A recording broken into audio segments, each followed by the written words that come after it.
नमस्कार साथियों, मैं Shailya Prakash Sonwal Hindustan board of computer education के कंप्यूटर क्लास में आप सभी का हार्दिक हार्दिक स्वागत करता हूं, अभिनंदन करता हूं। साथियों, आज हम आपको एक्सेल में शीट को प्रोटेक्ट करना, शीट में पासवर्ड लगाना, वर्कबुक को प्रोटेक्ट करना और भी कई सारे फीचर्स बतलाने जा रहे हैं।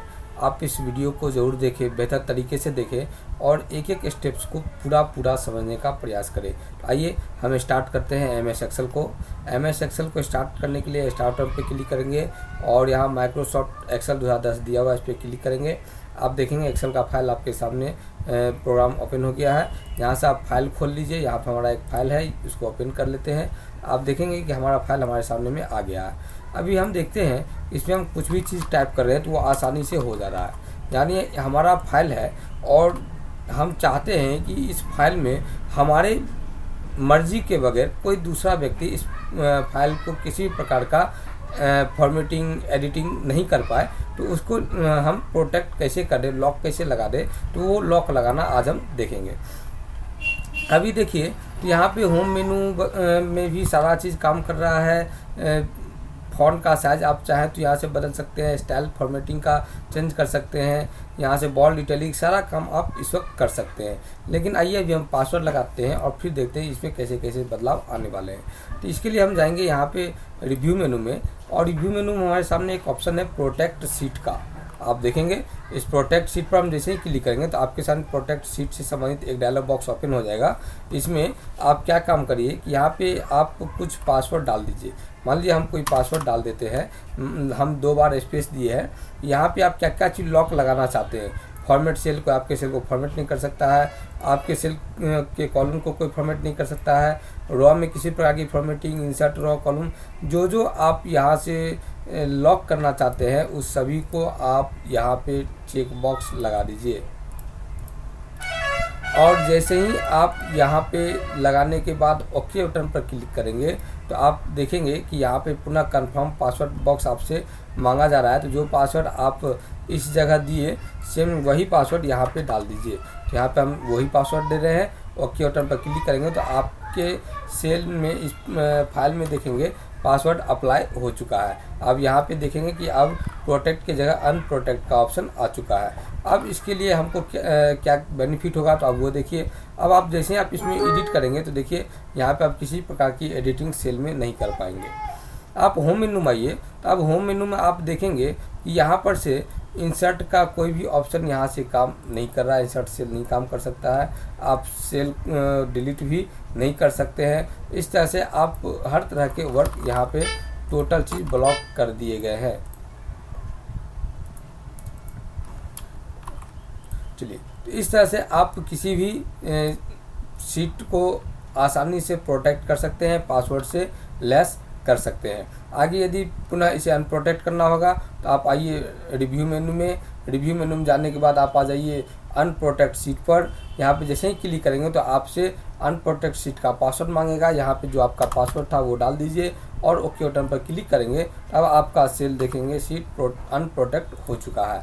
अब यहाँ पे आप आइए होम मेनू में, तब आप देखेंगे कि आपका सारा ऑप्शन प्रॉपरली वर्क कर रहा है। इस तरह से आप ऑप्शन सबका यूज कर सकते हैं। आगे है आपका प्रोटेक्ट वर्कबुक। अभी आप देखेंगे कि प्रोटेक्ट वर्कबुक में जब आप माउस का राइट बटन क्लिक करते हैं तो यहाँ पे ये सारे ऑप्शंस अभी आपको आसानी से मिल जा रहे हैं और आप इसका उपयोग भी आसानी से कर सकते हैं। लेकिन जब आप आते हैं यहाँ पे प्रोटेक्ट वर्कबुक पे क्लिक करते हैं और यहाँ पे आप कोई भी एक पासवर्ड लगा करके इसको ओके कर देते हैं, तो यहाँ पे री इंटर पासवर्ड दे दीजिए। तो अब आप देखेंगे यहाँ पे माउस का राइट बटन क्लिक करने के बाद अब यहाँ कोई भी ऑप्शन आपका काम नहीं कर रहा है।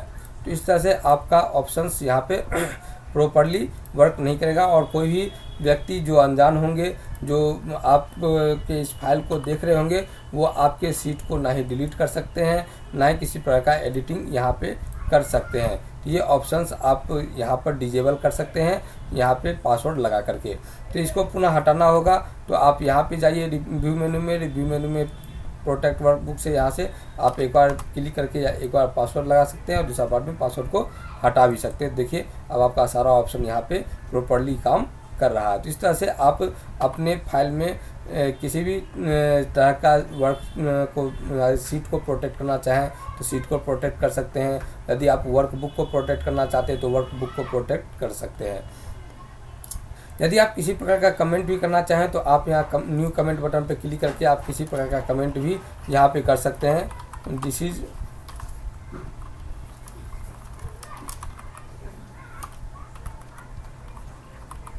Pass out student. यहाँ से आप कमेंट का भी यूज़ आसानी से कर सकते हैं। जिस तरह से आप कमेंट देखना होगा तो यहाँ पे प्रीवियस नेक्स्ट करके भी आप देखने का काम कर सकते हैं। आसानी से यहाँ से यूज़ किया सकता है। डिलीट करना होगा, सेलेक्ट करिए और कमेंट को सेलेक्ट करने के बाद यहाँ पे सेल में कर्सर रखेंगे और जैसे डिलीट करेंगे यहाँ पे देखेंगे कि कमेंट आसानी से डिलीट हो चुका है। इस तरह से आप सीट को प्रोटेक्ट और अनप्रोटेक्ट क्या कहते हैं, वर्कबुक को प्रोटेक्ट, वर्कबुक को अनप्रोटेक्ट, आप कमेंट को डिलीट करना सारा काम आसानी से MS एक्सेल में भी कर सकते हैं। आगे आपका व्यू मेनू। व्यू मेनू में आप किसी भी चीज़ का कस्टम व्यू तैयार कर सकते हैं। जैसे ये हमारा स्टूडेंट का डाटाबेस है, आप इसको सेलेक्ट करिए, यहाँ पे आ जाइए कस्टम व्यू में, ऐड बटन पे क्लिक कीजिए और इस डाटाबेस का नाम आप डाल दीजिए स्टूडेंट डाटा और ओके बटन पे क्लिक कर दीजिए। ये आपका कस्टम व्यू सेट हो चुका है। यहाँ पे आप आ जाइए, इसको सेलेक्ट कीजिए और आ जाइए कस्टम व्यू में, यहाँ पे आप डाल दीजिए ऐड बटन पे क्लिक करके report, student report, okay button पर क्लिक कर दीजिए। तो अब आपका ये स्टूडेंट रिपोर्ट में ये सेव हो चुका है। अब आप कर्सर कहीं भी रहें उससे कोई मतलब नहीं है, आप किसी भी जगह पे कर्सर लेके रखिए। अब जैसे ही आप जाएंगे व्यू मेनू में और क्लिक करेंगे कस्टम व्यू पर तो आप देखेंगे कि वो दोनों ऑप्शंस आपके सामने में आ चुके हैं। यहाँ आपको स्टूडेंट डाटाबेस पे जाना और क्लिक कीजिए और शो बटन पर जैसे ही क्लिक करेंगे तो आपका कर्सर कहीं भी रहेगा, स्टूडेंट डाटाबेस पर ऑटोमेटिकली वहाँ पे आप पहुँच जाइएगा। यदि आप मान लीजिए किसी दूसरे सीट पर भी गए हुए हैं यहाँ से, तो आप वहाँ से भी आप आसानी से कस्टम व्यू में आ सकते हैं। जैसे देखिए आप इधर चले आए और आपको रिपोर्ट देखना होगा तो आप जाइए कस्टम व्यू के अंदर, यहाँ स्टूडेंट रिपोर्ट को सेलेक्ट कीजिए और यहाँ से शो बटन पर जैसे ही क्लिक करेंगे तो आप देखेंगे कि जहाँ आपका स्टूडेंट का रिपोर्ट है वहाँ कर्सर ऑटोमेटिकली पहुँच चुका है। इस तरह से आप कस्टम व्यू का उपयोग करके आप आसानी से किसी भी तरह के डाटा को आसानी से ढूंढ सकते हैं। आगे फुल स्क्रीन बटन का उपयोग करके आप MS एक्सेल को फुल स्क्रीन व्यू में आसानी से देख सकते हैं। यहाँ पे मेनू आपके हाइड हो जाएंगे, आपको मेनू नहीं दिखाई देगा और आप आसानी से कोई भी काम कर सकते हैं। कीबोर्ड से एस्केप बटन दबाइएगा तो पुनः आप फुल स्क्रीन से बाहर नॉर्मल स्क्रीन में आ जाइएगा। यहाँ से अब आगे है आपका व्यू मेनू में ग्रिड लाइन को छिपाना, यहाँ से ग्रिड लाइन छिप जाएगा। आगे आपका है यहाँ से ग्रिड लाइन को लाना, यहाँ से इनेबल कीजिए, आ जाएगा। फार्मूला बार, देखिए यहाँ फार्मूला बार छिप किया, यहाँ क्लिक कीजिए फार्मूला बार आ जाएगा। हेडिंग पे क्लिक करिएगा, देखिए ABCD 1 2 3 4 छिप गया है और जैसे हेडिंग पे क्लिक करिएगा तो देखिए वो सब चीज़ पुनः आ गया है। इस तरह से आप इस सब का उपयोग कर सकते हैं। आगे जूम है, यहाँ से आप जूम करना चाहें तो आप जूम करके भी देख सकते हैं डाटा को। नॉर्मल करना होगा तो 100% कीजिए, जूम टू स्क्रीन कीजिए तो स्क्रीन के अकॉर्डिंग आपको जूम कर देगा डाटाबेस को और पूरा काफ़ी स्पेशलाइजेशन यूज़ करके दिखाएगा। पुनः 100% करिए तो नॉर्मल मोड में आ जाएगा। आगे न्यू विंडो, यहाँ से नया विंडो क्रिएट करना होगा तो आप नया विंडो आप आसानी से देख सकते हैं, यहाँ से क्रिएट हो चुका है। यहाँ से आप न्यू विंडो का उपयोग कर सकते हैं। सभी को एक साथ देखना तो अरेंज ऑल कर दीजिए। यहाँ देखिए अरेंज ऑल में आपको कुछ ऑप्शंस दिए जा रहे हैं, टाइल का, हॉरिजेंटल का, वर्टिकल का, कैच का। अगर मान लीजिए वर्टिकल लेना हो ओके कीजिए तो देखेंगे कि आपका स्क्रीन जो है वर्टिकल रूप में आपके यहाँ पे शो कर रहा है। आप अरेंज ऑल कीजिए। यहाँ से अगर हॉरिजेंटल ले रहे हैं तो ओके करेंगे तो आप देखिए आपका स्क्रीन हॉरिजेंटल व्यू में आ गया है। अरेंज ऑल में जाइए, यहाँ से आप टाइल कर दीजिए, ओके कीजिए तो अब आप देखेंगे यहाँ से टाइल में उपयोग में आ रहा है। इस तरह से आप आसानी से इस सब का उपयोग कर सकते हैं। कैच करना होगा तो यहाँ से कैच में यूज कर सकते हैं। देखिए एक यहाँ है और एक यहाँ है।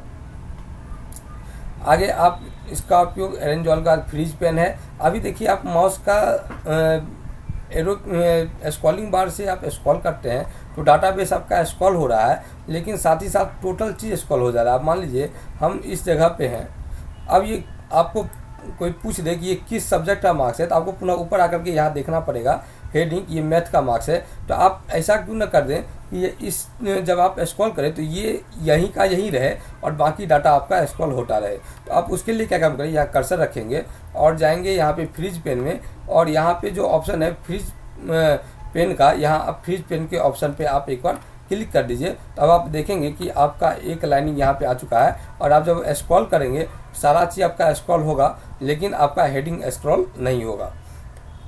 और इस तरह से यदि जिसका भी मार्क्स आपको देखना हो तो आप यहाँ से उसका मार्क्स आसानी से देख सकते हैं। तो ये था आपका स्क्रॉल। अगर हटाना हो फ्रीज पेन, यहाँ जाएंगे और यहाँ पे आप अनफ्रीज का ऑप्शन आ चुका है।